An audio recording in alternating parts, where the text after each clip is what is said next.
Don't space like that. Don't space like that. இந்த ஸ்பேஸில் வந்து ஒரு வேர்ப் வரும். ஸோ அந்த வேர்ப் வந்தால் தான் வந்து இந்த சென்டென்ஸ் வந்து கம்ப்ளீட்டாக மீனிங் கொடுக்கும். Okay, don't space like that. So இந்த ஸ்பேஸில் வந்து ஒரு வேர்ப் ஆட் பண்ணி பார்ப்போம். டோன்ட் கம் லைக் தட், அந்த மாதிரி வராது.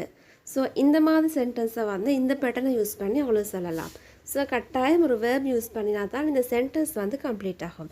இப்போ சில சென்டென்சஸ் பார்ப்போம். டோன்ட் சே லைக் தட், அப்படி சொல்லாதே. இதில் வந்து சே என்ற வேர்பை யூஸ் பண்ணியிருக்கேன். டோன்ட் சே லைக் தட், அப்படி சொல்லாதே. டோன்ட் ரைட் லைக் தட், அப்படி எழுதாதே. டோன்ட் ரைட் லைக் தட், அப்படி எழுதாதே. இதில் வந்து ரைட் என்ற வேர்பை யூஸ் பண்ணியிருக்கேன். அடுத்த சென்டென்ஸ் பாருங்கள். டோன்ட் டூ லைக் தட், அப்படி செய்யாதே அல்லது அந்த மாதிரி செய்யாதே. டோன்ட் டூ லைக் தட், அப்படி செய்யாதே. இதில் டோன்ட்டுக்கு அடுத்தது டூ என்ற வேர்பை யூஸ் பண்ணியிருக்கேன். ஸோ ஒவ்வொரு ஸ்பேஸ்லேயும் வந்து நீங்கள் வேர்ப் யூஸ் பண்ணக்கோல அந்த சென்டென்ஸ் கம்ப்ளீட்டாக ஒரு பூரணமான ஒரு அர்த்தத்தை கொடுக்கும்.